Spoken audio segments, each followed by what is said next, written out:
things and you can get things correct, and it's just a fun sport. It's really weird to try and explain to kids, like, right now you're competing against your teammates. The teammate you have right next to you, they're the best in the state right now, so your job is to catch them. It was like awesome the way that we put our hearts and soul into this group, and Coach Coulter said that one day we could go to state and do something one day, and that turned out well. This year we were very successful. High school-wise, I think we got 44 wins in a row over 2 years, and middle school we got 24, I think, and that runs back to last year as well. We had multiple winners. We did have an individual state champion. That success, those kids have done it since middle school, so they've got, you know, five years involved in the program, and it helps breed success. I didn't expect to be doing it up through high school, and now it's one of the biggest things in my life.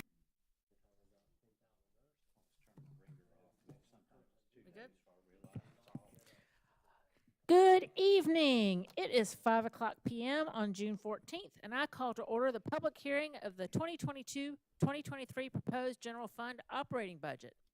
The district is in compliance with the South Carolina Freedom of Information Act by notifying the media of the date, time, and place of the meeting. The district tapes the meeting for accuracy in preparing the minutes. At this time, I yield the floor to Ms. Garris. She just arrived. Are you ready? Can you lead the Pledge of Allegiance? Okay, thank you. To lead us in the Pledge of Allegiance.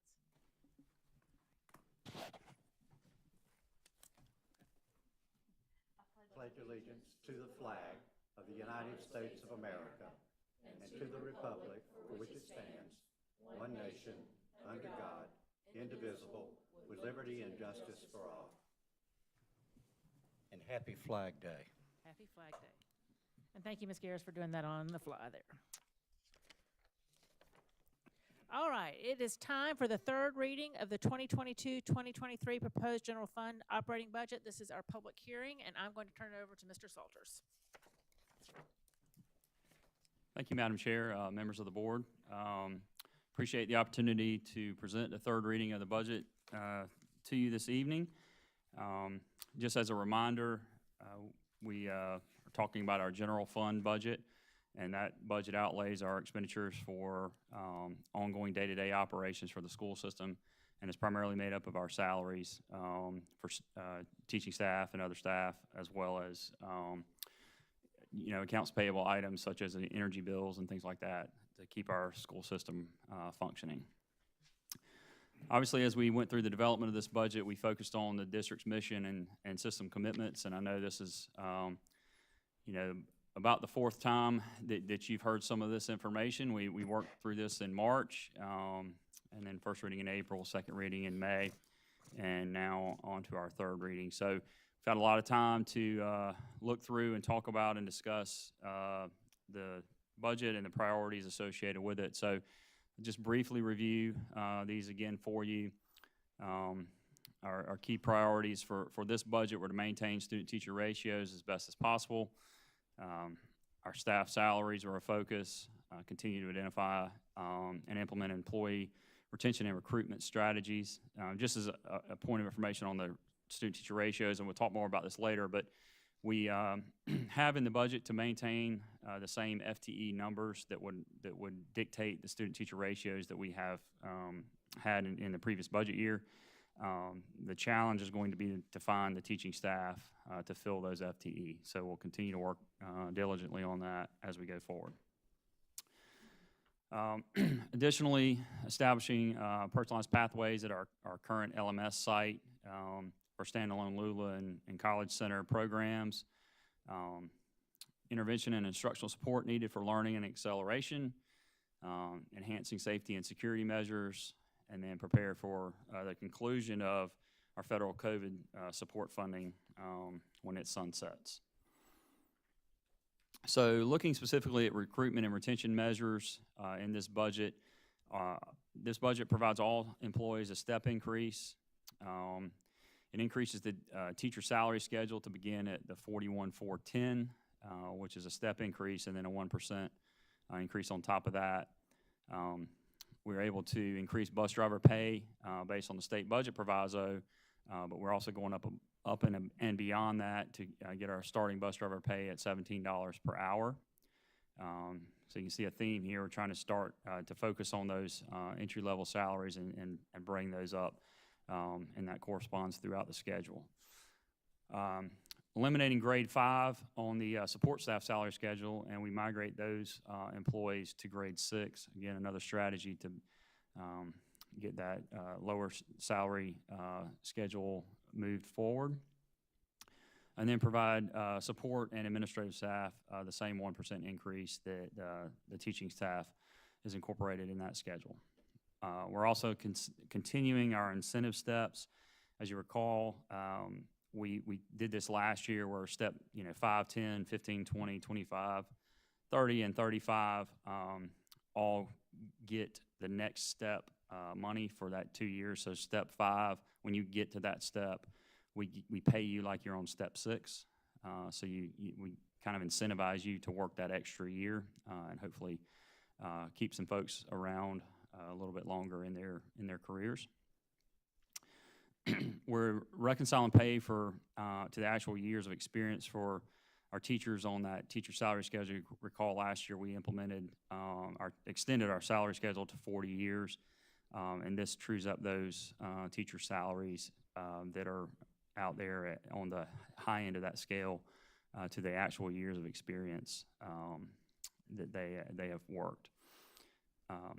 Trying to maintain our targeting staffing ratios. We mentioned we're expanding our substitute bonus program to include a $750 bonus for those employees or subs that work 60 days or more in a semester.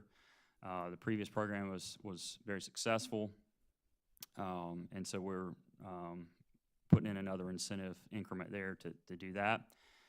We're increasing our fine arts supplements by 10%, and then we're expanding our athletic supplements to cover middle school sports, as those have grown significantly over the last few years with our Lexington conference that was started. So just briefly, a lot of stuff going on this slide, and I'll just try to summarize. General Assembly is House and the Senate are meeting really starting tomorrow over the next couple of days to try to come together to finalize a budget. There has been a couple of meetings with the conference committee, and some information has come out related to some changes that the groups have agreed on, and so we anticipate seeing some of that information moving forward, hopefully over the next few days, and then should that happen, we'll be able to make some adjustments as we've discussed on our revenue side in a future budget amendment to true up the actual revenue for the district. So we hope to see this information get finalized this week and then move forward over the next few weeks. And so just to kind of recap, we've talked about this already, but there was a pretty big difference for our district in the House and Senate versions, and this budget is based on the Senate version, and so the additional revenue that you see out of the Senate version was about $10 million, and some other differences in the two budgets there, and so as we move forward, we'll get some more information and really finalized. We likely won't land in this column. We sure hope we don't land in this column. We don't think we will based on some information that's come out. And so it'll probably be somewhere in between these two versions. I want to take a quick look back at the starting teacher salary history. Going back to 2015, we had an initiative when Dr. Lowell came into the district to drive to 35, and we were able to accomplish that in 1920. And you can see that from 2015-16 to the proposed starting salary, this year's budget, it's about a 9.42% increase over that period of time. So, I'm sorry, 28% increase. Sorry, I was looking at the wrong number there. So it's a big. We made a big jump in starting teacher salary over the last 6-8 years, and that should be commended by the board because that's been a real focus of the district, and I know Dr. Little was really intentional about that as well. So really should be proud of that fact. While that's been going on, we've continued to grow. Just as you see, we have averaged about 500 students a year for 20 plus years. We did have the little blip in 2020, 2021 during the height of the COVID pandemic, where we actually lost some enrollment. And that's the only negative number I can recall in this long list of years of growth. So we continue to have to accommodate additional students coming into to our system and plan for that. I mentioned the staffing ratios earlier. Again, you see that those remain unchanged in our numbers for 22-23.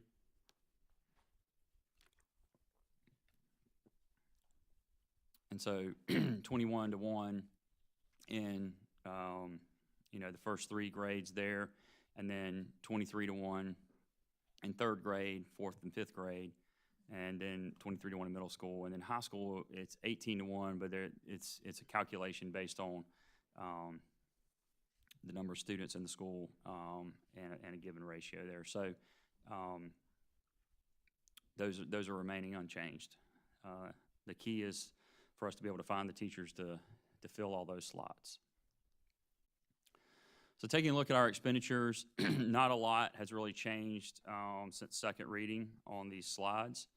And so, these are, actually this slide is remained unchanged. We've, got our certified elementary, middle, and high school FTE associated with the growth. These are all formula-driven numbers that we see here. So overall, 68.67 FTE. We do have 6 pool positions in the budget, and as you'll recall, those are unallocated positions that we use to address emergency needs as the school year starts. If we have some imbalances in enrollment that were unexpected, we use those positions to deal with that. Or we also use those for any kind of particular special needs situations that come up throughout the course of the year. Student moves in that needs a certain IEP or based on their IEP, a shadow or something like that. We'll use pool positions to accommodate those things as well. Mr. Childers, I wanted to mention the behavior interventionists for the elementary school that are being added this year. On the Midway Elementary Advisory Counseling Advisory Group.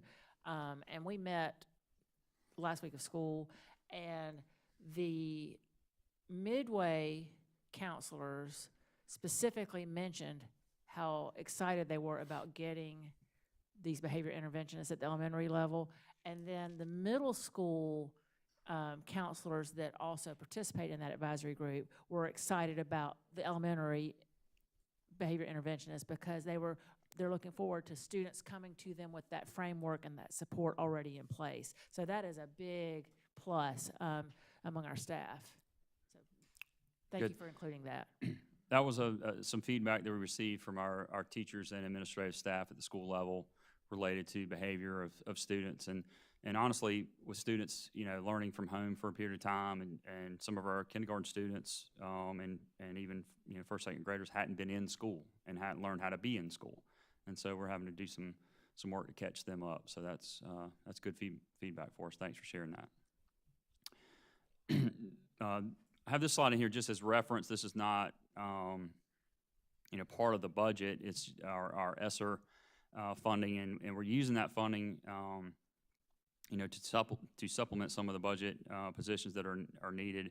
And so just showing you as information, these are 14 positions that are coming in through the ESSER funding, that we have to consider on the sunset of this, that those potentially will have to be absorbed in the general fund as we go forward. Looking at support and administrative changes, and again, these are net additions and cuts. From a support staff standpoint, we've got, you see the 10 FTE, and then the non-instructional 10 FTE, or special needs 12 there, and then 2 assistant principals, and then the central services staff. And this number, central services staff, has changed because we have made a shift in the discussion around the chief student services officer position and the CFO coming on board full-time this year. So originally, the CFO coming on was going to kind of offset the student services officer, but with all the changes that we've had related to Mr. Caldwell retiring, myself retiring, we have discussed and included in this budget so some funding that will basically offset itself. I'll leave in September. Likely my position will not be filled permanently until later in the year. The student services officer wouldn't be filled permanently until later in the year, at such time that a permanent superintendent is in place. And so the offset of my salary not being paid and then that person not starting until later will allow the dollar figures to basically net out. So, but that we did need to capture the additional FTE in the budget, so that's why you see the change there. And then this is a very busy slide. I know there's a lot, but it's kind of a total of everything that that we've already talked about combined. And so, we're looking at 121 additional FTE.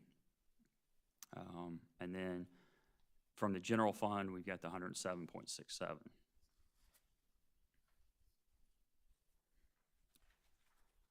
Looking at some costs related to salaries and fringe, we mentioned the step increase for all eligible employees. We do have some state mandated retirement health insurance increases. You see those costs there. The adjustment to the certified salary schedule is there. And that adjustment was brought on by the governor and really the governor's efforts and the legislature's efforts to raise the minimum salary schedule. And it's our starting has gone up more than the $4,000 anticipated increase that the House started with, and so we're really pleased with that effort. It's really going to help with recruiting of our teaching staff. So, and then the fact that the state schedule, if you recall, stops at 23 years. And our district schedule continues on to year 40 now. So, if you're working in a school district that only pays off the state schedule, when you hit 23, you stay at that salary schedule or that salary indefinitely. And so here in Lexington 1, we continue to provide growth out to the 40th year. So that's really helpful. The cost of your bus driver increases there, and then the administrative certified support combined 1% salary increase on top of the step is listed there. And then the other additions and supplements that we've already talked about, those associated costs are reflected there for a total of about $18.5 million in increase. And again, this hasn't changed. This slide does reflect the changes that I just discussed, and essentially the thinking is that each division would basically stay intact as it is right now until a new superintendent comes in and can consider reorganization if needed.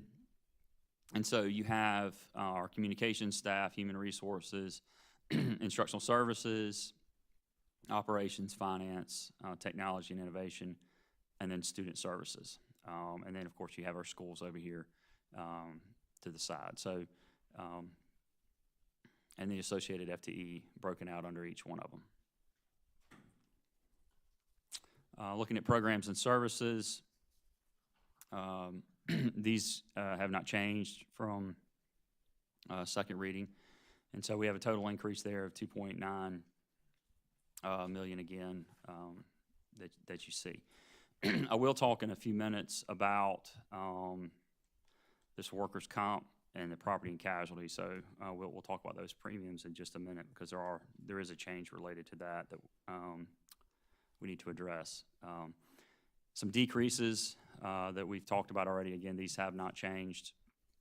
A slight decrease in the Safety Emergency Services Division there as a result of a grant.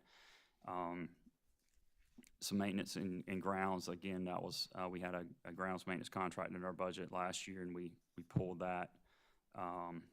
And then just as a reminder, we're looking at doing this budget at a 93% level based on historical data. So that's reflective of a $2.6 million reduction there, which reflects a $3.3 million decrease over last year, which is summarized here on this slide. Looking at our amended budget from the end of last year, looking at our proposed budget here, and then that reflects about $11.1 million increase, taking it to $325,808,206. And just briefly looking at a summary of the breakdown of how the budget is allocated. As I mentioned, the majority of our district budget is related to salaries, and the associated costs with those. Obviously, our biggest resource is our staff and teachers in the classroom, and that's reflective of this pie chart here. We do have a small portion in programs and services, and then utilities and maintenance to operate the school system. As I mentioned a few minutes ago, we will be moving forward with this budget. We're in a little unique situation this year in that this meeting is June 14th, which is early. In years past, the third reading falls in usually around the third Tuesday and or later in the month of June. So at this point, we don't have the full information from the House and Senate on the revenue picture. But we also, as part of board policy, we have to post a notice about this hearing 15 days prior to the hearing. So when we post that notice, we have to set the budget dollar figure, okay? And so when we did that, a few things have come in since that time frame for consideration. And so what we're recommending for you tonight, and the reason there's two items on the agenda later in the regular board meeting, is that we're recommending you take action to approve the general fund budget as presented at third reading. But we're also recommending right after that you take up a budget amendment to recognize two additional changes to the budget on the expenditure side. The first is, in the budget, we had estimated our property and casualty insurance premium and our workers' comp premiums kind of back to some of the levels that were consistent with pre-discount premiums that we received a large discount last year in that. And so we received those premiums, in the last 15 days. And we actually can reduce those amounts, budgeted amounts, by $388,724. So we would recommend, recognizing that reduction on the expenditure side. Additionally, we've had a number of conversations related to safety in the budget, and as you recall, that's one of our priorities is safety and security. And so we're recommending including some funding in the budget to provide some contracted armed security personnel to supplement our existing SRO program.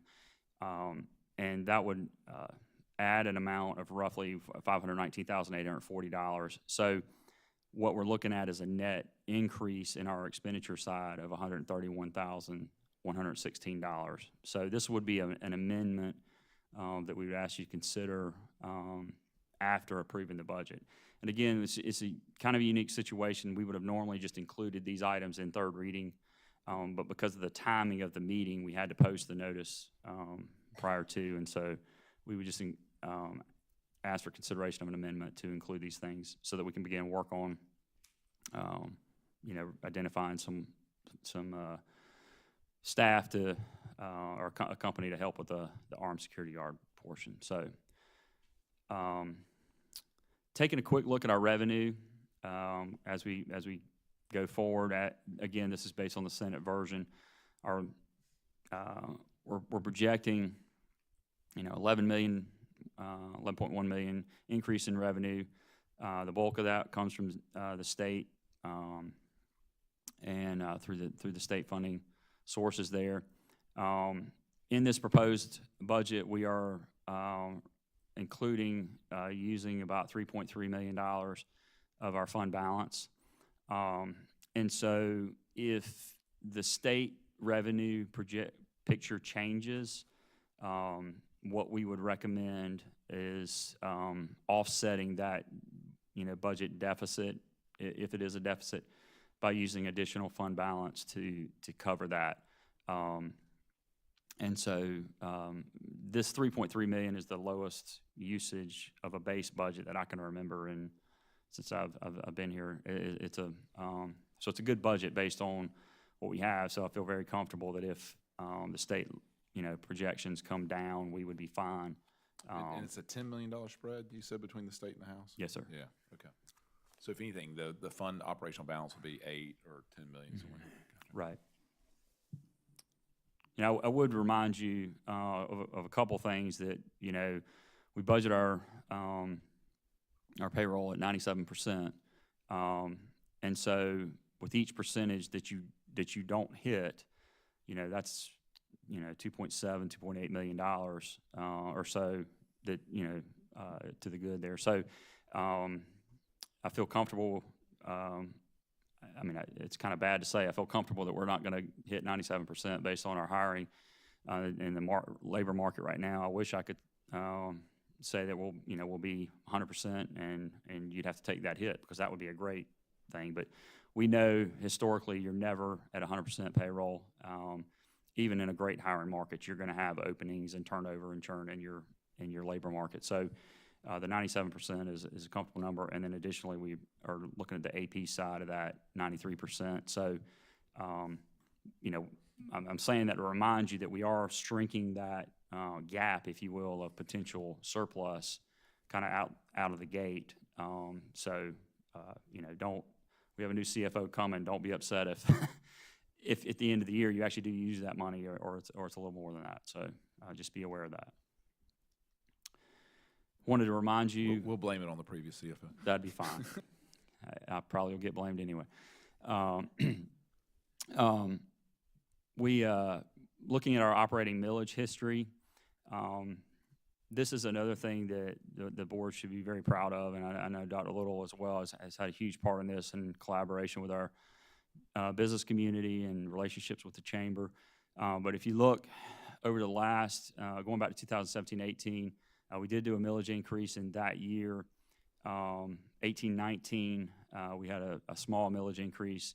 But since 2019, we have not increased millage to maintain our budgets, which, we potentially have a pretty good look-back millage based on Act 388, upwards of 39 mills available. And so it's a testament to the board and the management of the budget to not have to do that and still be able to provide the services that we've been able to offer our community. So just as a reference point, with the millage rate and the allowable increase, we could generate an additional $8.1 million. So if you come back to the table and the revenue stream is kind of way out of whack from the House and Senate, you could levy millage to offset that. Again, I would recommend considering fund balance usage for this year, not doing that. But and that's obviously the way we built this budget. So with that being said, I'm happy to answer questions that you may have.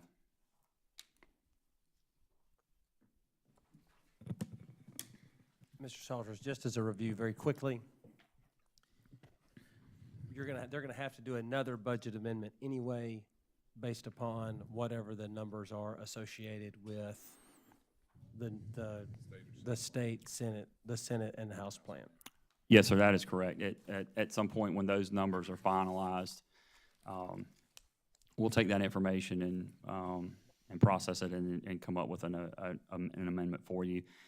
It could be, you know, in the August timeframe before that happens, you know, or later if they do a continuing resolution, which it doesn't sound like it's, you know, leaning that way since they've had some conversations.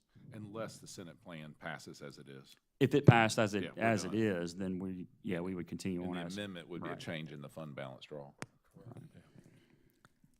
All right, and board, this is the third reading, and so there are a few small changes since the second reading, and I hope you've had a chance over the last month to ask questions and get those answered. So if anybody has any questions now on the third reading, I guess I'm gonna start at this end. Ms. Henson, do you have any? Mr. Oswald? Yeah, I got one. Mr. Salters, how much security would we be able to hire for the 500,000? That's a great question, Mr. Oswald. That estimate is based on 18 armed security officers for the 190 days. Okay. Is that it, Mr. Oswald? That's all? All right, Mr. Anderson? I've got nothing. All right, Dr. Powers, do you have any? No, I know, I just want to thank your team, Jeff, and I know you will as well, but the budget process is not easy, and but we appreciate all the work, so thank you. And thanks for answering our questions over the past couple months. It's been great. Ms. Garris? Yes, I just have one question. Will we be able to ask questions during item 15.1, third reading? Because I'm still going through some things. I think, Ms. Garris, 15.1 is an amendment. We just talked about why that we'd have to do that. That agenda item's the amendment. Well, it says 15.1, third reading, and 15.11 is the amendment. That's right. I mean, so you don't have any questions at this time during the public hearing? No, not at this time. Okay. All right, our public hearing does provide an opportunity for citizens to comment on the budget, and so I'm going to read our little information about that. The Lexington County School District 1's Board of Trustees provides a time for citizens' public comment regarding the 2022-2023 proposed general fund operating budget. There are a few guidelines we follow during this time. In order to speak, you must be the parent or legal guardian of a student currently attending a Lexington District 1 school, a taxpayer residing in the Lexington District 1 attendance area, an employee of the district, or a student currently attending a Lexington District 1 school. At this time, you may only comment on the general fund budget. We have set aside another section of time for general citizens' participation on other agenda items, school operations, or programs. You may not speak about specific individuals, whether students or staff, or name specific individuals, whether students or school or district staff. Failure to follow this rule will result in immediate loss of the opportunity to speak. We want to remind you that this meeting is being live streamed and that the recording of this meeting will be part of the public record in perpetuity. We want to give everyone who came tonight an opportunity to speak, and in order to do that, I will call on each speaker by name and ask you to approach the lectern at the back of the room. The board will not reply to your remarks nor take any action during the board meeting in response to your comments or questions, and you may address the board for up to 3 minutes. If you have any handouts you would like the board to review, please give them to Ms. Halliday at the back of the room, and she will distribute them. Please do not clap or make any comments either while an individual speaks or after he or she finishes. When you came in tonight, you received a card to fill out if you indicated you wanted to speak. That card asks for your name, address, and other information. However, I will read out only your name and the town you reside in. If you are unable to attend this evening or are uncomfortable addressing the board in person, you may reach out to the board by email, telephone, or mail, and our contact information is available on the District 1 website. We welcome all messages. All right. First, we have Miss Catherine Carter Jeffcoat. She lives in Lexington. Is Ms. Jeffcoat present? She's not here? Okay. All right. Next, we have Mr. Aaron Grenade, and he resides in Lexington.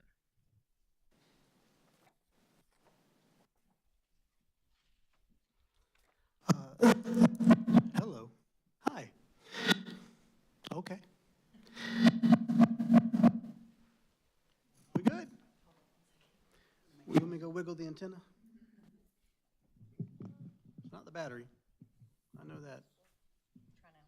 Hello, hello, hello. 1, 2, 3. Can you hear me? Hi. All right. Can we reset that? It don't matter. It's all right. I won't take that long. This is going to be a very cordial, nice thing, I promise, okay? I know I sent y'all an email earlier this week, and this is not about that. Thank y'all for the opportunity. I want to begin by just letting you know what happened about a few weeks ago at one of the board meetings when the gentleman over at, I forget which school it was, Centerville, received the award, and they left to take a picture out of here. And I believe Ms. Henson may remember this, that door was left open with a water bottle or a Coke bottle or something, and there was a breeze coming into the building.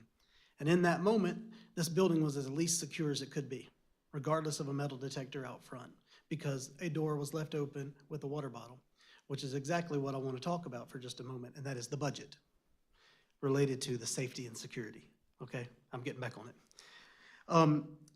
I just don't think that, I mean, there was a 12% increase year over year, apparently more now that there's the amendment, and I'm grateful for that.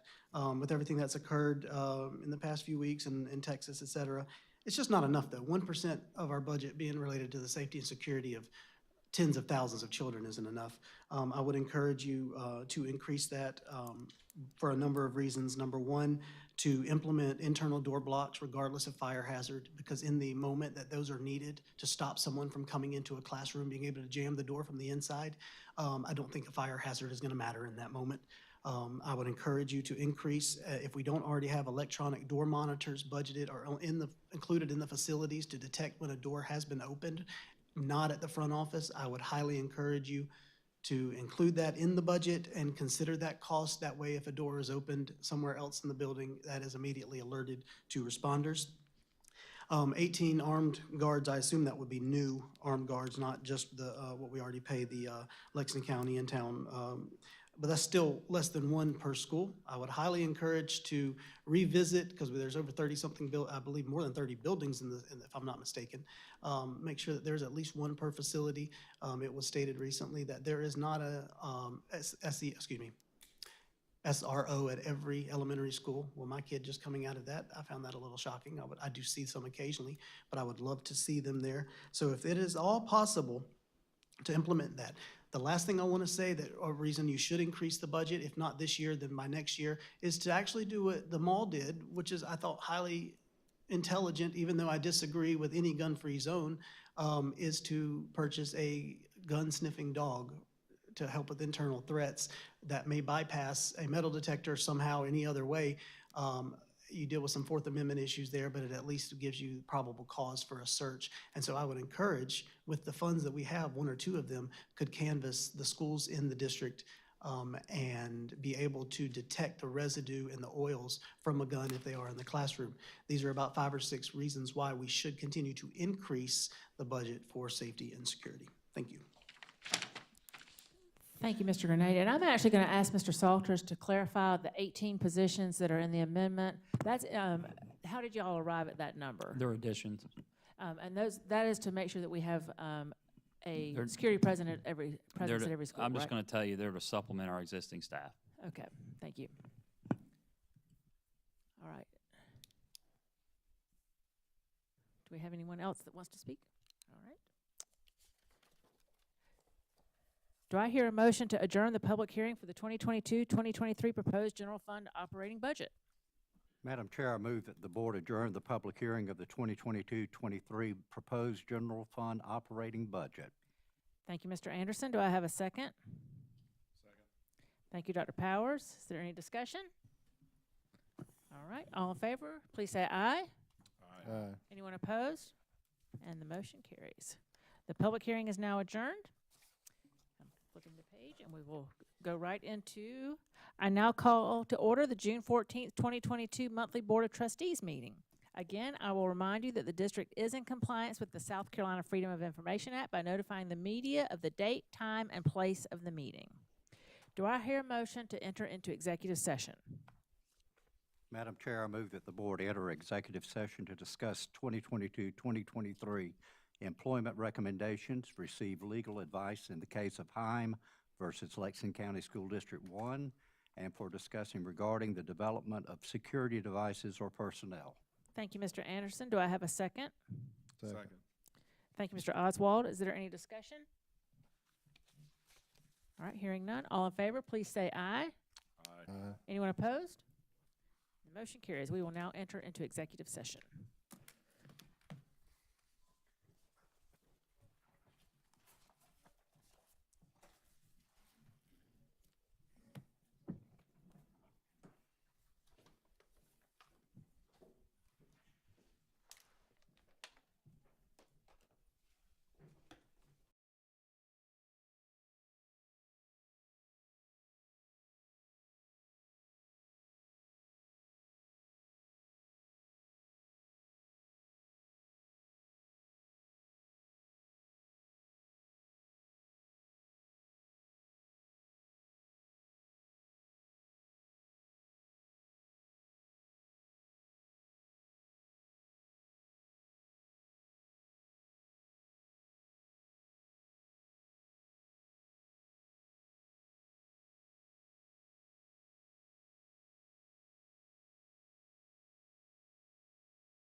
executive session and return to general session. Madam Chair, I move that the board conclude executive session and return to general session. Thank you, Mr. Anderson. Do I have a second? Second. Thank you, Mr. Oswald. Is there any discussion? All right. All in favor, please say aye. Aye. Anyone opposed? Motion carries. Do I hear a motion to approve the agenda as presented? Madam Chair, move the board approve the agenda as presented. Thank you, Dr. Powers. Do I have a second? Second. Thank you, Mr. Anderson. Is there any discussion? Yes, I have some discussion. Why is citizens' participation limited to agenda items, operations, and programs for this agenda? That was actually specified just to differentiate it from the citizens' participation that was part of the public hearing, but that language is directly out of board policy, that citizens' participation, citizens may speak about agenda items, school operations, or programs, but that's just to differentiate it from the public hearing. Okay. Also, for the public hearing, this is just in the future. I think there just needs to be some other way for people to sign up, because if you work until 5 and you wouldn't get here till 5:15 or so, and you can only sign up between 4 and 5, that makes it kind of difficult to be able to speak. And also requiring that they be present to sign up, which means someone couldn't come and sign up for them. And I appreciate that. There's nothing that is prohibiting anyone from speaking about the budget during the regular citizens' participation, so they do have another opportunity to do that. Correct, and I think that between 4:30 and 6, they must sign up. So, I mean, in general, I just think there needs to be another way for people to sign up, and it would take a burden off the communication staff if that was something. I know some districts allow people to sign up online, so those are just a couple of things I wanted to cover about the agenda. Also, I know we just had a safety and security update in executive session, but under what agenda item will we be able to have a discussion and ask some other questions about safety and security? I believe when we discuss the budget amendment, there'll be an opportunity to ask about additional safety and security measures. Okay. Anything else? I think that's it. Good. Thank you. All right. All in favor of the agenda as presented, please say aye. Aye. Anyone opposed? The motion carries. Board members, you have received the minutes of the May 10th, May 17th, May 24th, and May 31st board meetings. Boy, we met a lot in May, didn't we? Other than the corrections that have been received and made, are there any other corrections? Hearing none, the minutes will be accepted as presented. So the last email I got about those minutes, Ms. Garris, we've already accepted those minutes. We're moving on. Item 10.0, do I hear a motion that the board approve 32 certified recommendations for the 2022-2023 academic year? Madam Chair, I move the board approve 32 certified recommendations for next academic school year. Thank you, Mr. Oswald. Do I have a second? Second. Thank you, Dr. Powers. Is there any discussion? All right, all in favor, please say aye. Aye. Anyone opposed? The motion carries. Do I hear a motion that the board approve 11 administrative recommendations for the 2022-2023 school year? I move that the board approve 11 administrative recommendations for the next academic school year. Thank you, Mr. Oswald. Do I have a second? Second. Thank you, Dr. Powers. Is there any discussion? All right, all in favor, please say aye. Aye. Anyone opposed? The motion carries. Do I hear a motion for the board to accept the newly hired support staff report for 2022-2023 as presented by administration? Madam Chair, I move the board accept the newly hired support staff reports for 2022-2023 as presented by administration. Thank you, Mr. Oswald. Do I have a second? Second. Thank you, Dr. Powers. Is there any discussion? All right, hearing none, all in favor, please say aye. Aye. Anyone opposed? The motion carries. The board received legal advice in the case of Hine versus Lexington County School District 1 and had discussions regarding the development of security devices and personnel. This was for information only. All right, we are on to, make sure I'm in the right place, special recognition, item 11.0. Tonight, we honor a few individuals for their contributions to Lexington District 1. First, we would like to honor a retiring senior leadership team member, Jeff Caldwell. Will you join Dr. Little up front?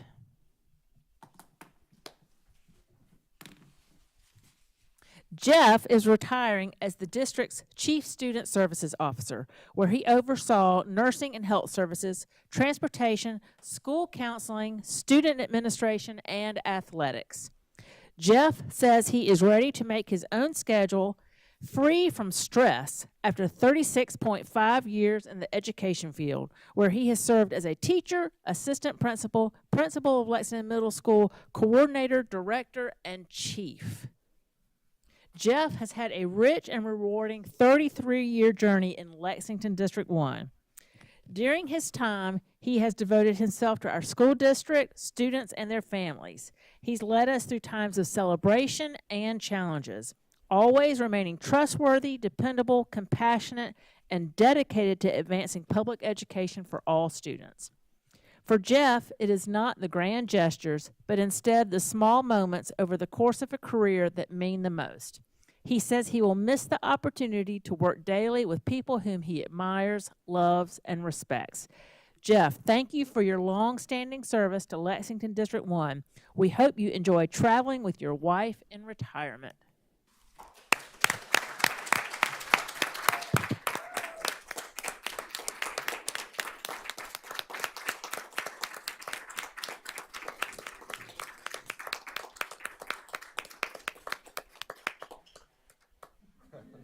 These millennials.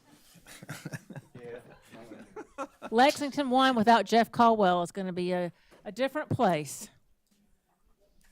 Thank you, Jeff.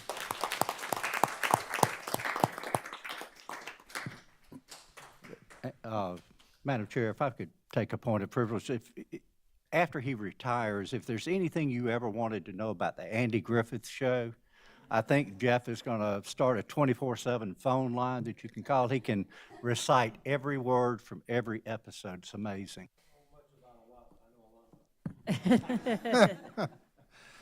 Jeff, I wanted also to say it was just always a comfort being an administrator and a principal, knowing that Jeff was down in that office and he'd answer that phone and he'd take that call and he'd help you find a solution and work through it. And just the patience of Job. And it was just much appreciated. I'll always, always remember those times. Thank you. Thank you, Jeff.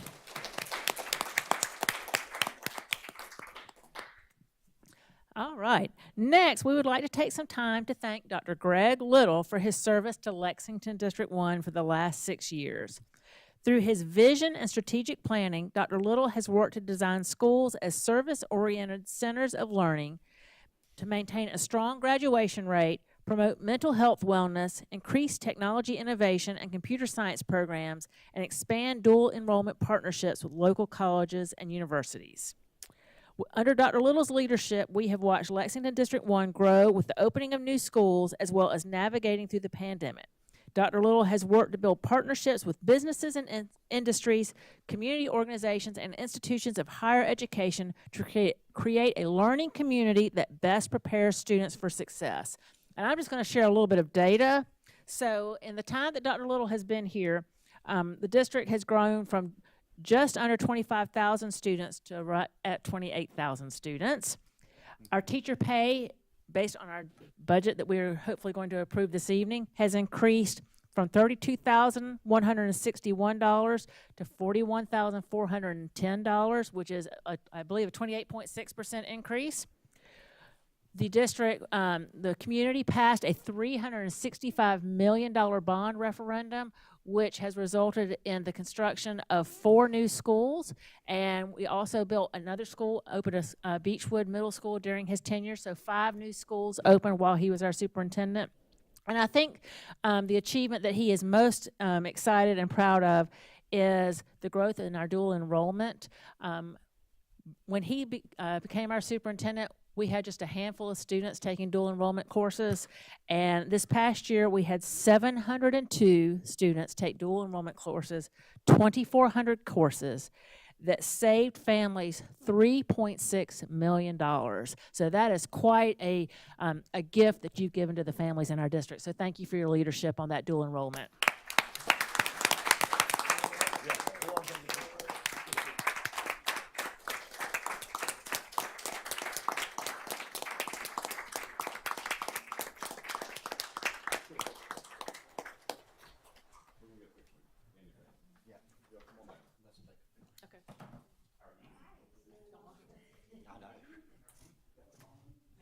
All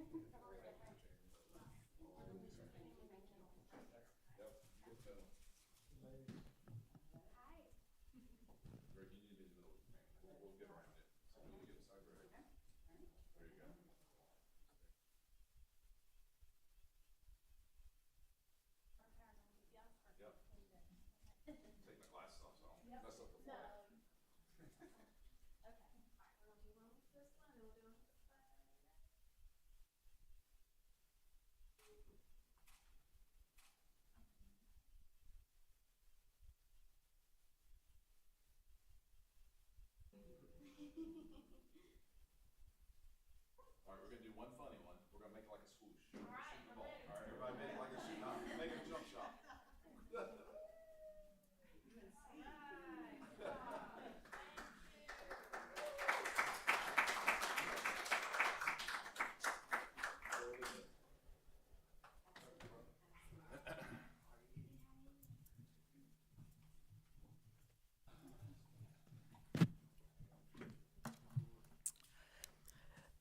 Dr. Little, thank you for your leadership and dedication to Lexington County School District 1 and empowering each child to design the future. We wish you all the best in your future endeavors. Yeah, go and really build that dual enrollment. Absolutely. Yeah. I mean, what we're going to do. Well, in leadership capacity, again, I don't know how we would have survived the pandemic as well as the staffing shortages if we had not intentionally developed leadership capacity, and that was through your leadership. So thank you.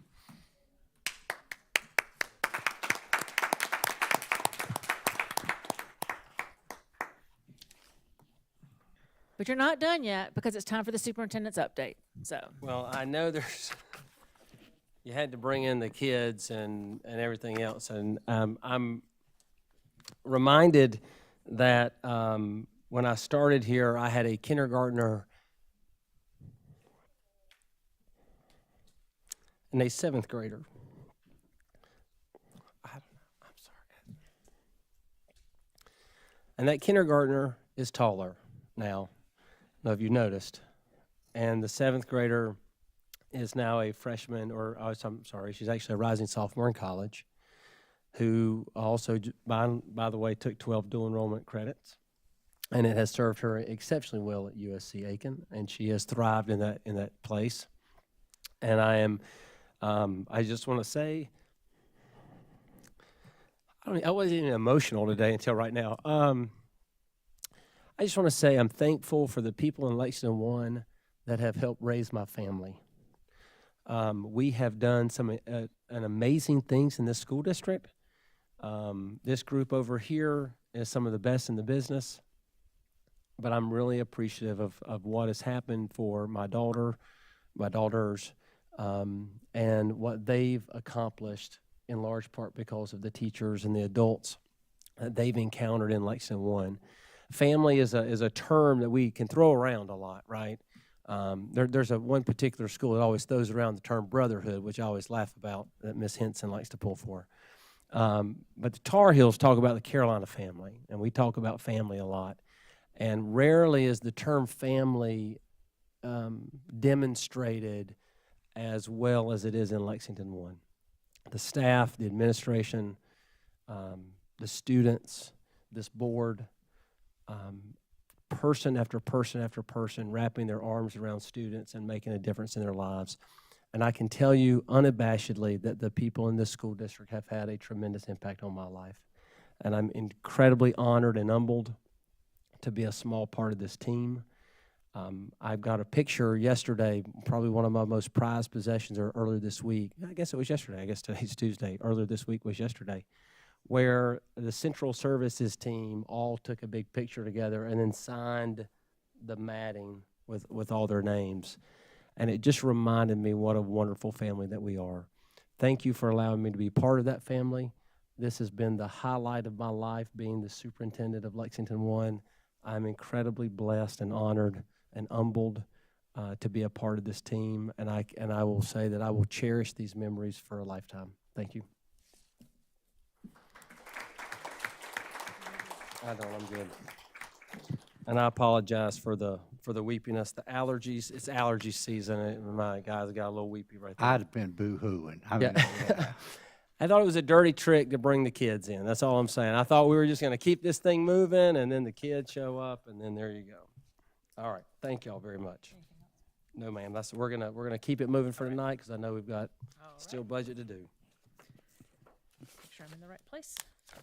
All right. When we're moving on to citizens' participation, Lexington County School District 1 Board of Trustees solicits the advice and counsel of its citizens. To encourage this participation, the board provides a citizens' participation period during board meetings.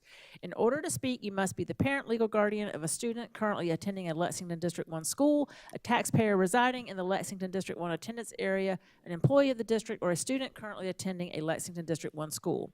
You may comment on agenda items, school operations, policies, and programs. You may not speak about or name specific individuals, whether students or school or district staff. Failure to follow this rule will result in immediate loss of the opportunity to speak. We want to remind you that this meeting is being live streamed and that the recording of this meeting will be part of the public record in perpetuity. We want to give everyone, I'm going to skip this part because I think that Mr. Grenade is familiar with the rules. Are you familiar with the rules, Mr. Grenade? So, our first speaker tonight is Mr. Aaron Grenade, and he lives in Lexington and would like to speak to us about the First Amendment. Hi again. I sent you all an email. I trust that you read it. I am incensed. I am mad. I'm not going to go into the context here because this is the board's meeting. This is not the audience's meeting. You know what I'm talking about. People can believe what they want to believe, and that's okay. People can behave and engage personally in whatever they want to do, whether they're a high school student or an adult. But as a dad, as a father of a child and one on the way who's going to be in this district, because I believe that this is a good district, to have a school publicly affirm or disaffirm the idea of sexual identity to our children publicly, I find that terribly offensive. I find it out of my, it's one thing for people to talk about books in the library that the librarians may not even know they're there, that may or may not be appropriate. My son's gonna be 14 when he starts White Knoll High School. 14. The school has no place publicly acknowledging, affirming, or disaffirming the sexuality of any child. That is sacred. That is the family's job. It is not the public institution's job. My job as a dad.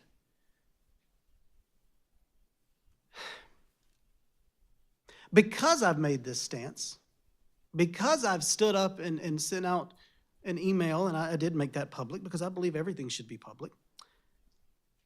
You may not even be aware, but I'm standing up here boldly, and I hope that's a character trait that we encourage in this district when you believe in something to be bold. But I have gotten threats. I have gotten awful, terrible phone calls, messages, impersonations, sending out pornographic material in my name, all because I said I don't think it's right for the public institution to have a place in my child's sexuality. I received threats just yesterday, people threatening to come to my house, come to my work, tell me that I shouldn't have a job because I'm standing up for the idea that a public institution has no voice into the identity, the sexual identity of my child. As a board, I think you need to pass some policies that says your schools have no business doing that. Stay away from it. No argument would be made if nobody ever said a thing. It wouldn't exist. The conversation wouldn't exist. The conversation was created. Now, back to the First Amendment, to remove those comments on Facebook, does it violate federal law? It was opening up a public forum. Davison versus Loudoun County, Davison versus Plowman, Davison versus Randall implied that when the school opens up that option, they are opening up a forum. It would be like letting me speak here and then later you removing the video, the evidence of it happening. It cannot happen. Thank you. Thank you, Mr. Grenade. All right, we are moving along to the item 14.0, which is new business, and I'm going to provide a quick superintendent search update. So all the focus groups and community meetings were completed as of June 9th. I believe there were 21 focus groups that met and 5 community meetings were held. Additionally, the survey that was sent to everyone, I think, and it was posted on our website, the survey closed on Monday. The School Board Association, who is our search agency, is compiling the results of all the focus groups, community meetings, and surveys, and they will be presenting that data to us during a board workshop on June 28th. At this time, I would like to publicly introduce Dr. Jarita Postlewaite, who will be serving as our interim superintendent. As you know, the Board of Trustees unanimously selected Dr. Jarita Postlewaite to serve as the interim superintendent effective July 1st, 2022. Dr. Postlewaite has more than 22 years of experience and most recently served as superintendent of the Charleston County School District for 6 years. She previously served as superintendent of Horry County Schools for 10 years, as well as Wetzel County Schools in West Virginia for 6 years.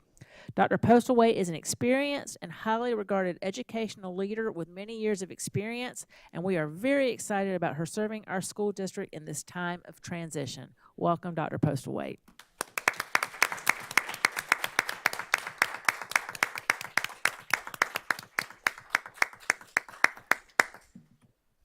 Okey-dokey. Do I hear a motion that the board approve the third reading of the proposed general fund operating budget for fiscal year 2022-2023 as recommended by the administration? Madam Chair, I move that the board approve the third reading of proposed general fund operating budget for fiscal year 2022-2023 as recommended by the administration. Thank you, Mr. Anderson. Do I have a second? Second. Thank you, Dr. Powers. All right. Mr. Salters, would you like to provide any comments at this time, or?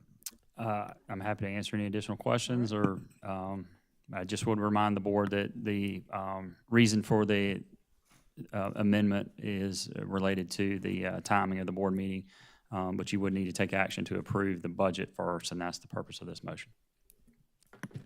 All right, thank you. We have had 3 very thorough readings of the budget over the last 3 months.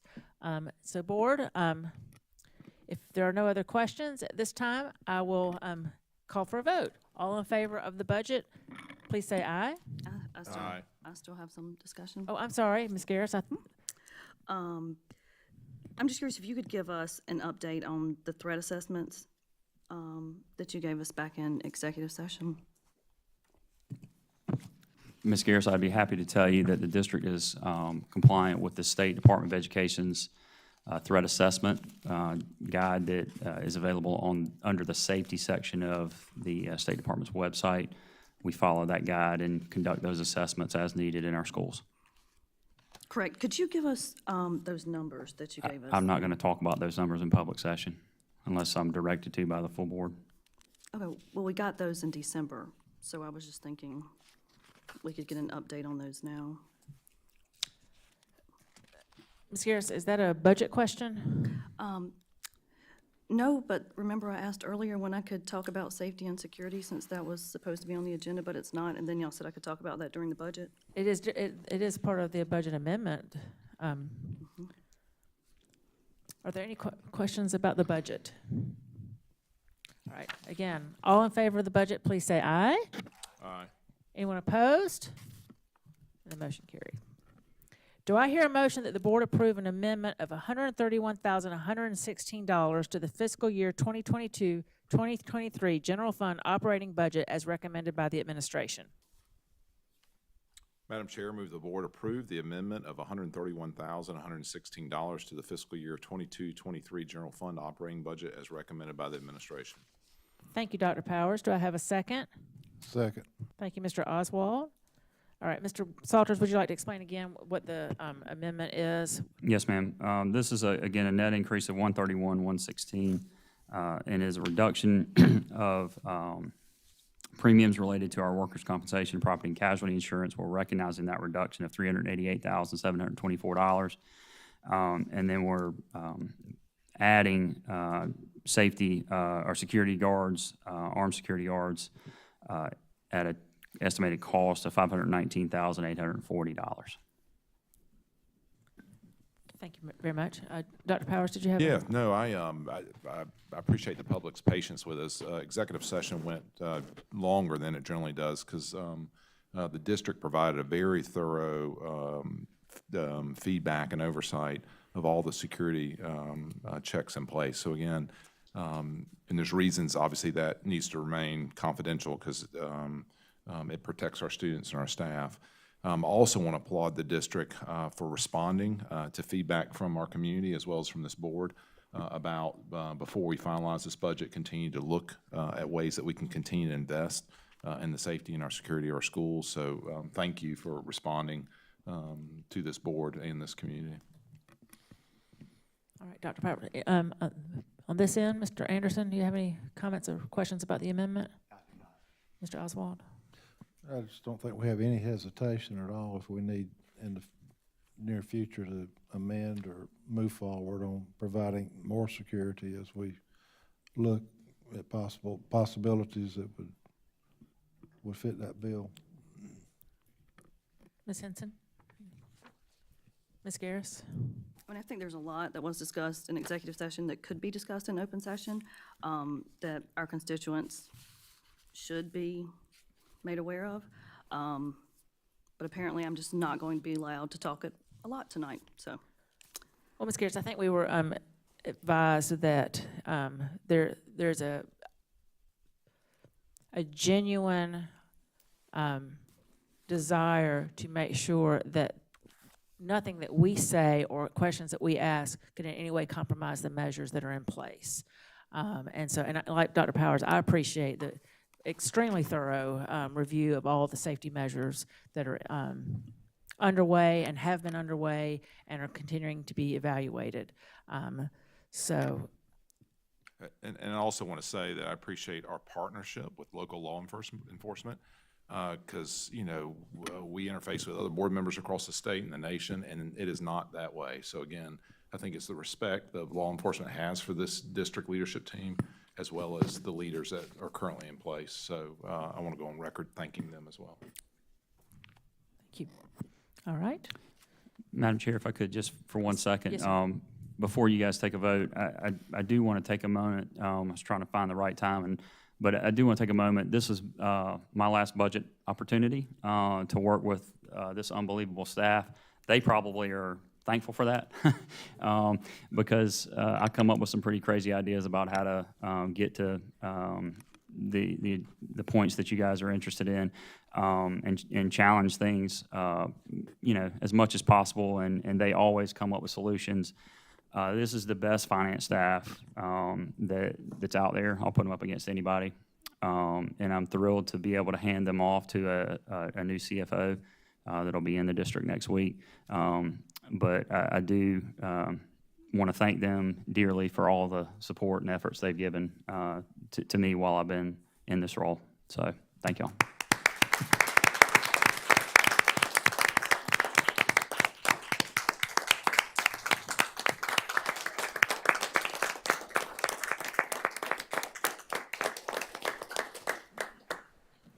And Mr. Salters, I don't know what Mr. Cobb said or did, but He's got a great story, just ask him. And he tells it well. All right, we have a motion on the table to approve the amendment to the budget as recommended by administration. All in favor, please say aye. Aye. Anyone opposed? The motion carries. Do I hear a motion that the board approve the Minority Business Enterprise Plan for the fiscal year 2022-2023 as recommended by administration? Madam Chair, I move the board approve the Minority Business Enterprise Plan for the fiscal year 22-23 as recommended by administration. Thank you, Dr. Powers. Do I have a second? Thank you, Mr. Anderson. Mr. Salters, do you want to explain what that is to us? Yes, Madam Chair, members of the board. Minority Business Plan is a plan that is established through our procurement code, and it sets a goal of minority business utilization for the district. The goal has been set at 1/2 of 1%, which is in the current year about $705,000. And obviously the goal is to include minority business where applicable. But we've also always taken the stance that we take the lowest price on goods and services, and so to honor the taxpayer dollar as appropriate. So there are years and times when that minority business goal is not achieved because of the pricing that is available. It's typically easier to achieve that goal when you have a lot of construction projects going on, which we have had recently. And so that kind of transitions when you are just dealing with goods and services. And so just offer this as a standard operating procedure to set this goal each year, and then happy to answer any questions. I just have a couple of questions. Is there a model MBE plan that's provided by the Office of Small and Minority Business Assistance? I'm not sure, Ms. Garris. I'll have to check on that for you. Okay, I just know a couple of things changed in this. They changed as related to the new implementation of the new procurement code. Okay, that was my question. So, Yeah. okay, our procurement code says the MBE liaison officer is responsible for monitoring the MBE plan. But the current plan that we were given, it's been revised to change the name from liaison officer to coordinator. So I was just wondering why that was. It's reflective of the new state procurement code that we've adopted. Okay, but I think our procurement code says that it's the coordinator, and we've changed those words. That's why I was asking. Yeah. We've mirrored the state's code recommendations for this. So if you have a specific question, I'm happy to mark so that we're- and get back to you. Okay, that's fine. I'll mark that and get back with you. Okay. It also says that the MBE coordinator will report directly to the chief procurement officer, but we don't have a chief procurement officer. The CFO serves as chief procurement officer in the delegations. It's part of the code, and currently that's me. Okay. I know it did used to say chief operations officer, and it was changed to chief procurement officer. So that's why I was curious. I didn't know, were we hiring a procurement officer, but you're No. saying it's chief financial officer. The okay. CFO. Okay. Thank you. Thank All right, you. any other questions? All right. All in favor of approving the Minority Business Enterprise Plan for the coming fiscal year, please say aye. Aye. Anyone opposed? Motion carries. Do I hear a motion that the board approve the recommendation of 2 field trip requests? Madam Chair, I move the board approve the recommendation of 2 field trip requests. The field trip requests were reviewed and in compliance with board policy. Thank you, Mr. Anderson. Do I have a second? Second. Thank you, Dr. Powers. Ms. Gaskins, do you want to elaborate on these? We had the strategy and action team at Lexington High School going to the national competition, which we're really excited about, and a cross-country field trip in case Mr. Caldwell wants to share anything about that. That about covers it. It's a cross-country trip in September. When you say it's a cross-country trip, are they traveling across the country, or is it involve the runners? Literal? Are they literally running across the country? They're actually going to Waccamaw High School in September. All right. Thank you for that elaboration, Mr. Caldwell. All right. All in favor of approving the field trip request, please say aye. Aye. Anyone opposed? The motion carries. Do I hear a motion that the board approve the 2022-2023 academic calendar as presented by administration? Madam Chair, I move that the board approve the 2022-23 academic calendar as presented. Thank you, Mr. Oswald. Do I have a second? Second. Thank you, Dr. Powers. All right, I believe Mr. Cooper may want to remind us of what we're, the recommended calendar.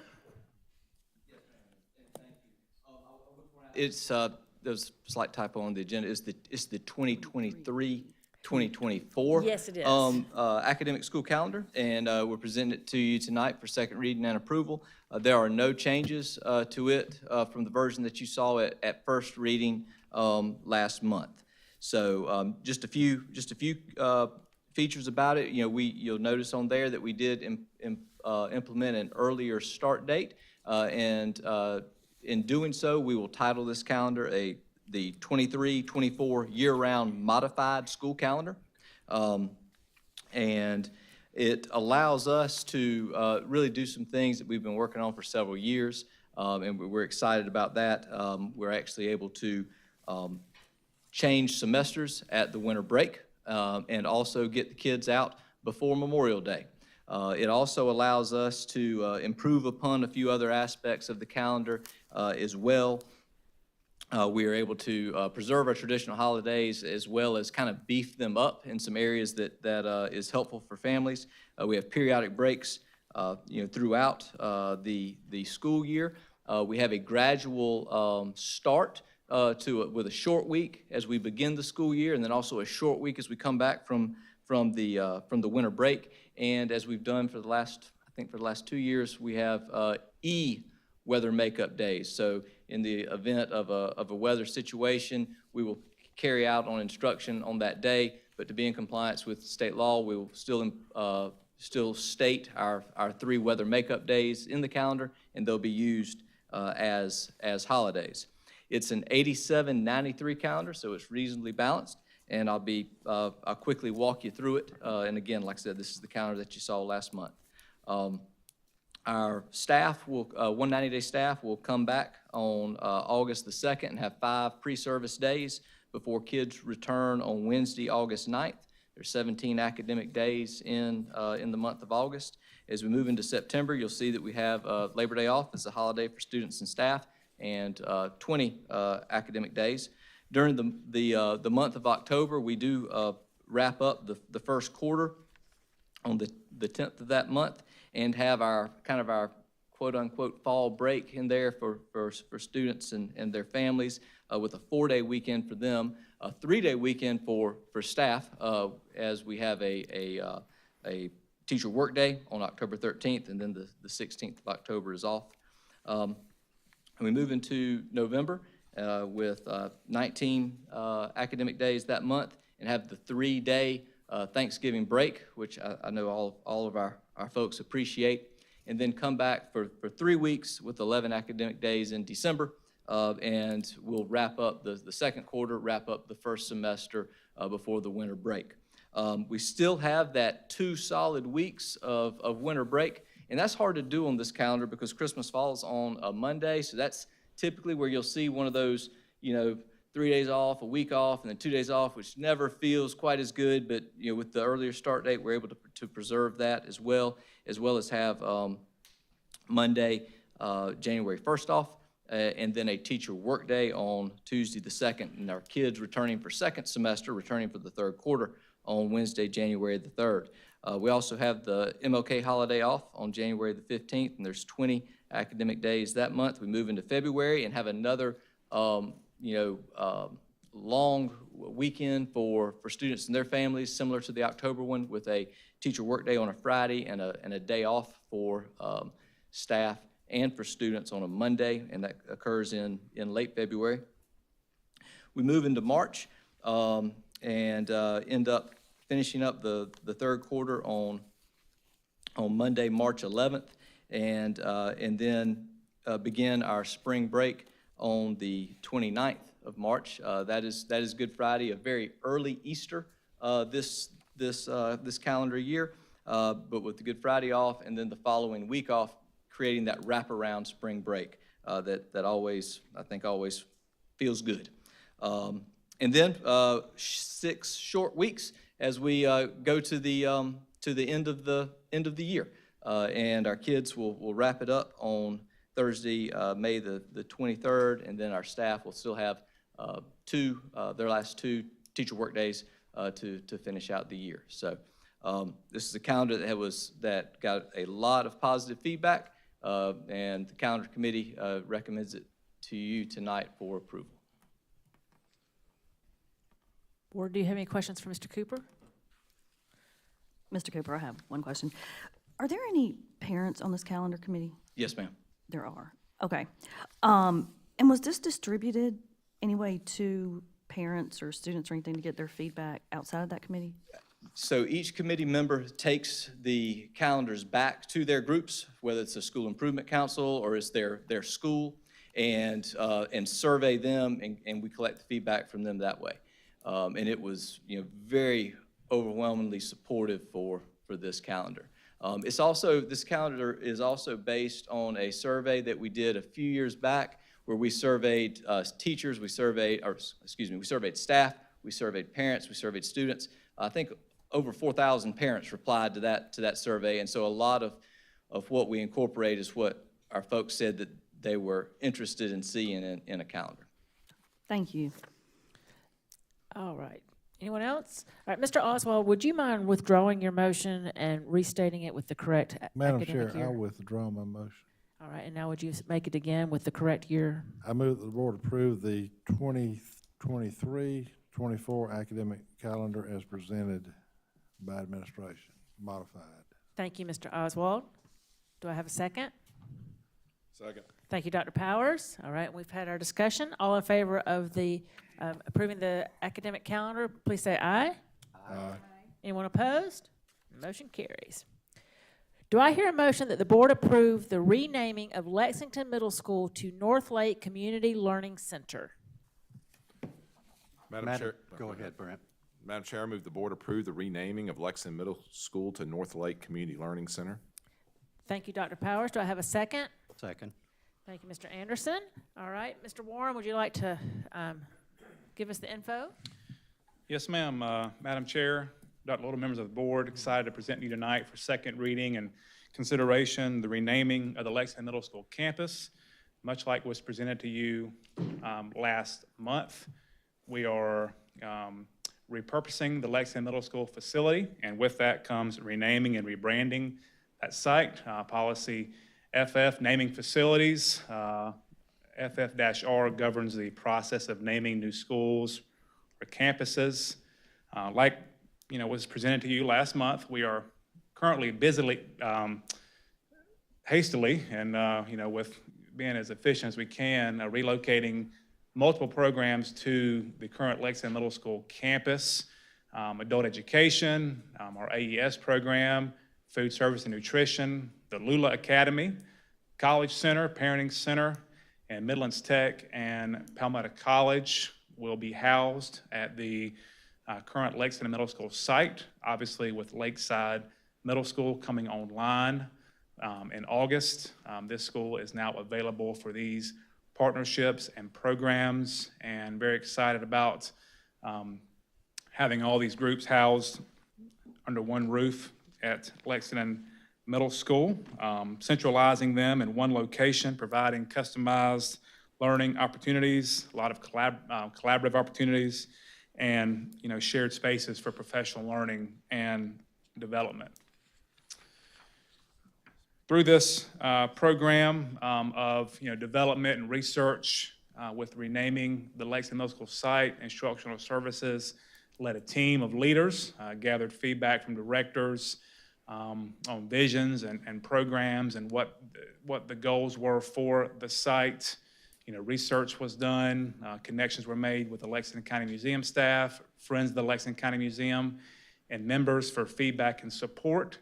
And then brainstorming sessions occurred and research, once again with our instructional services team, identifying what would be the best name for the facility for years to come.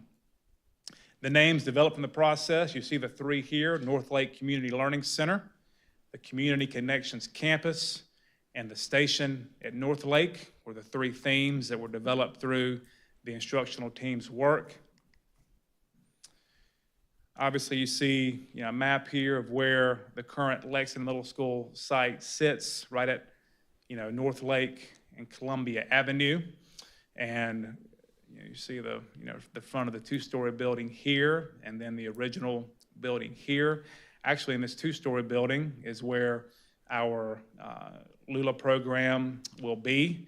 In that site, along with Mr. Raven and our AES program director there will be located as well in that site. Adult ed will, be housed here in the 300 building along with the Midlands Tech programs and adult ed, Midlands Tech, and then also our partnership with Palmetto College will be down on the 400 wing as well. So a lot going on this site.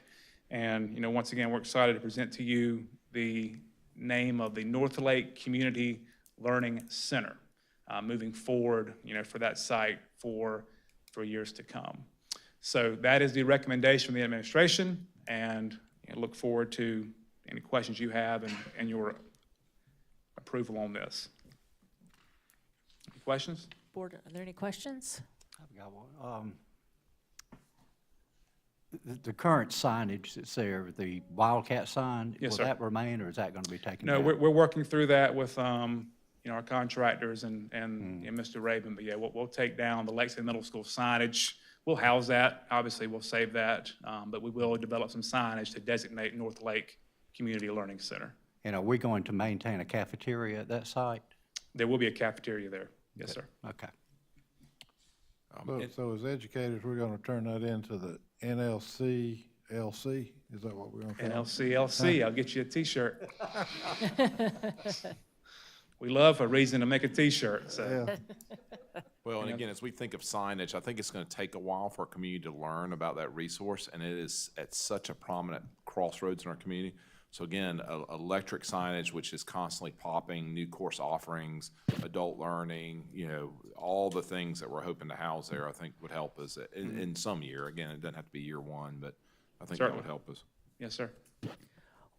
And I'll just say this is kind of bittersweet to me because myself, Dr. Guyton, and Ms. Henson all attended middle school there. And Mr. Well, he was not when I was there, but he taught there with my mother, so. Yeah. And I've mentioned this before, but when I was in 7th grade, our Eagles class did an archaeological unit, and somewhere way in the back of that campus, there's an archaeological dig site with artifacts buried that I don't think we ever went and got. And so, somebody might think that there's an ancient civilization back there. Who knows? Who knows? It's out front. All right. Same here. I worked at Lexington Middle School, and Mr. Caldwell can tell you that many a day ended with me on the sofa in his office, and we solved all of the world's problems daily. Yes, it's quite a little piece of nostalgia there. Has really been a centerpiece of Lexington schools for a long, long time. And with that, board, all in favor of renaming that facility, please say aye. Aye. Anyone opposed? The motion carries. Do I hear a motion that the board approve the second reading of policy BBAA and BBAAR, board member authority and responsibilities?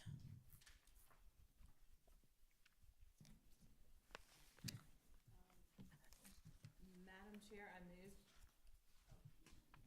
Sorry. On my sheet, we're splitting them into 4. Is that Yes. correct? Yes, there are 4. Yes, we have 4 motions. Okay. Do we want to take them all? You want to do them all at once? So Dr. Guyton is leading this ad hoc committee, and unfortunately he is not here tonight due to the death in his family. So Mr. Oswald and I serve on this committee, and so we're going to kind of go through these. But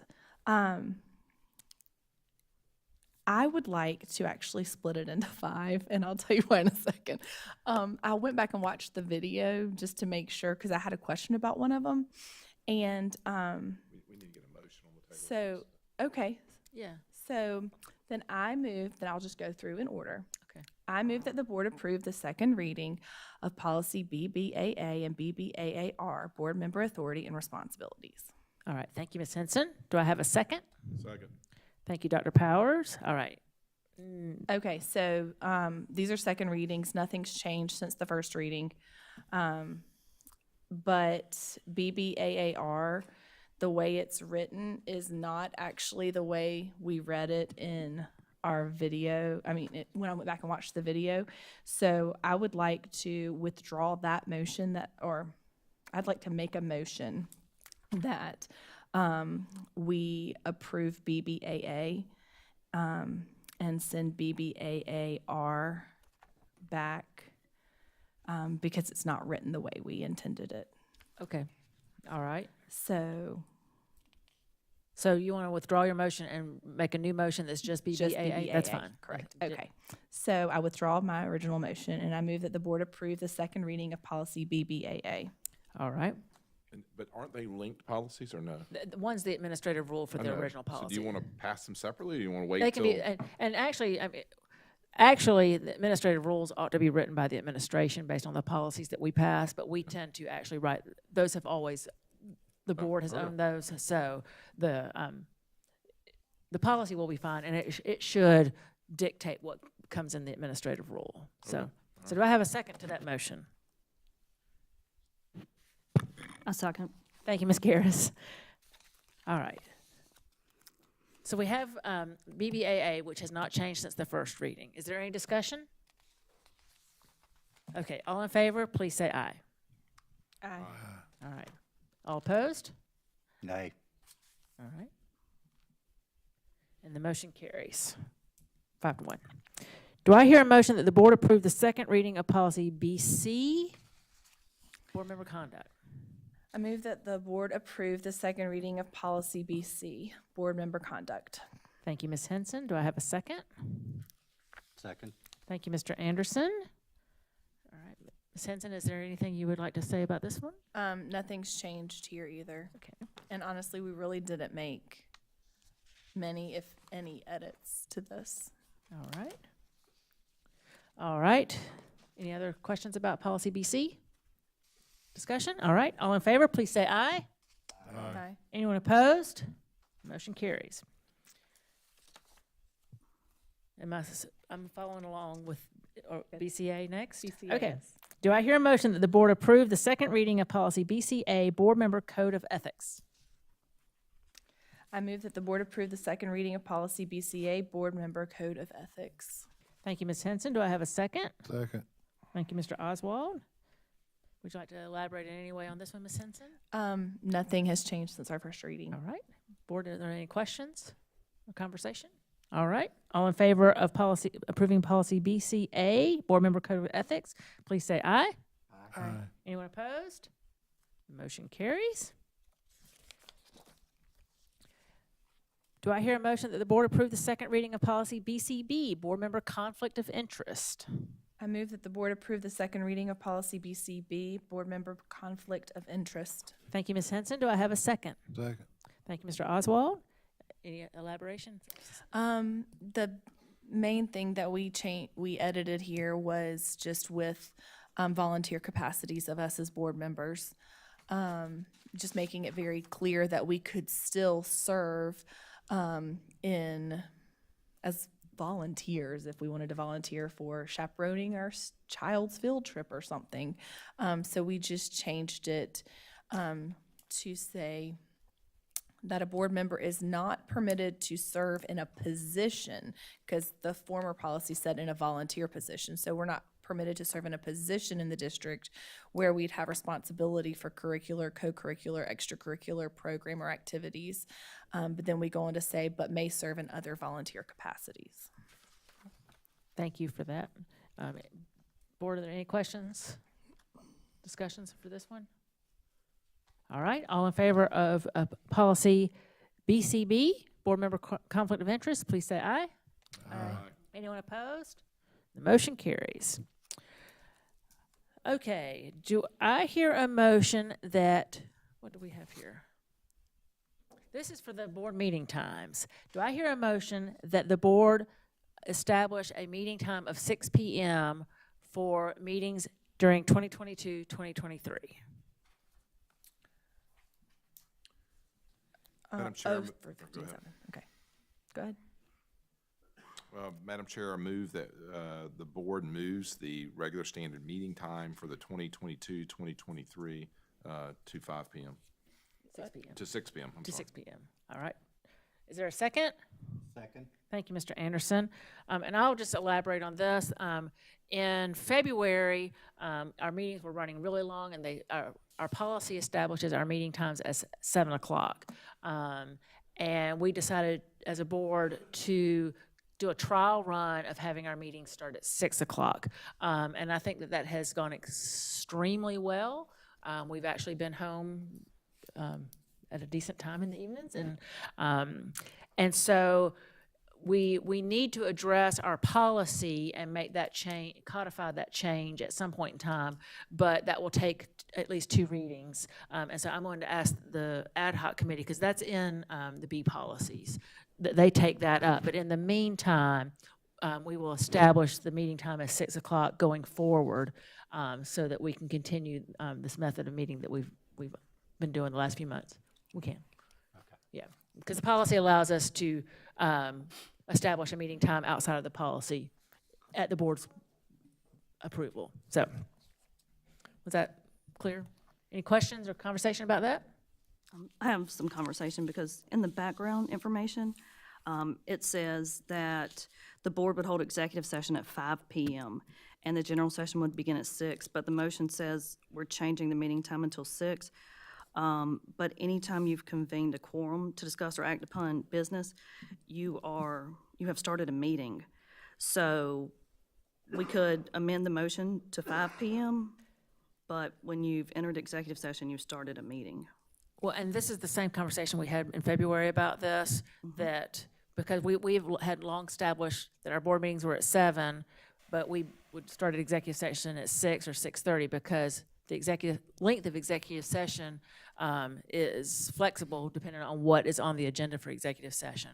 But policy established our meeting time at 7, and so we just moved that model up to have our meeting at 6 and executive session to start 5 or 5:30 depending on what's on the agenda. So that's not any different than what this motion is not any different than what we approved back in February. Correct, and I tried to explain then that what we were doing was not correct.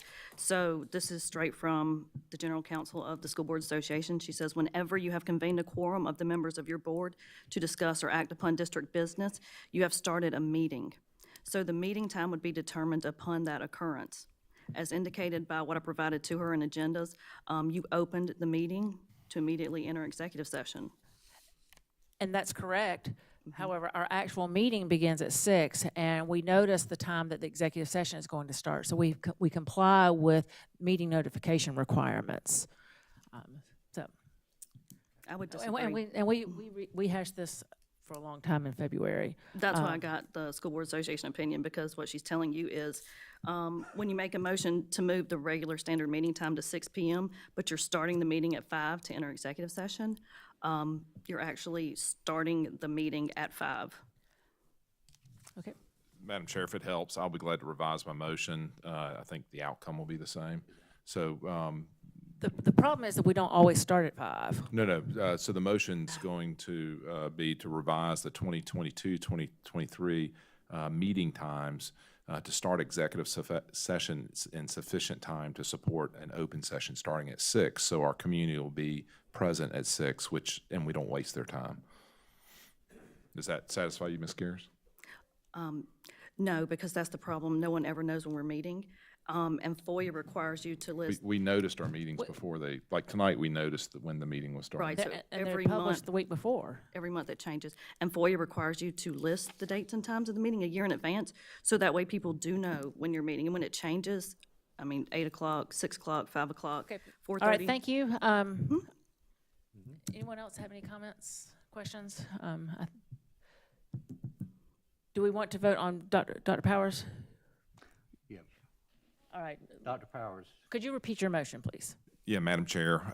Again, I thank you for being respectful for our community and our staff and managing the timing of the meeting so that we all get home and our community can follow it. So in that endeavor, I would make a motion that we would update the 2022-2023 regular Board of Trustee meeting times such that executive session will start in sufficient time to support a general session starting at 6 p.m. Thank you, Dr. Powers. Do I have a second? Second. Thank you, Mr. Anderson.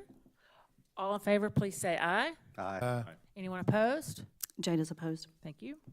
All right, it passes 5-1. Do I hear a motion to change the July 19th, 2022 board meeting time? Madam Chair, I move that the board change the start time of the July 19th, 2022 board meeting to 8 a.m. The meeting would consist only of action items for employment recommendations and other necessary action items. Thank you, Dr. Powers. Do I have a second? Second. Thank you, Mr. Oswald. And the basis for this is that for July, we have a very light meeting. We want to be able to address employment recommendations because that's always urgent. And then there is a few instructional department issues that need to be resolved before the school year gets too close upon us. But other than that, there's not a need to have a full board meeting in July.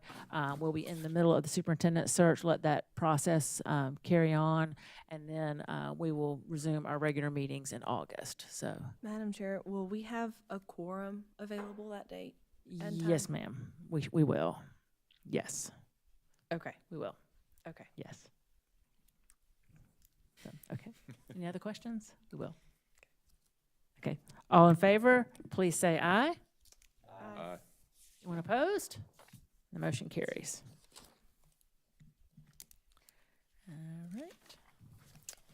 All right, board, you have received the following reports for information only: the monthly general fund financial report, the monthly general fund budget transfers, the monthly capital projects report, the monthly unauthorized procurements report, and the quarterly grants report.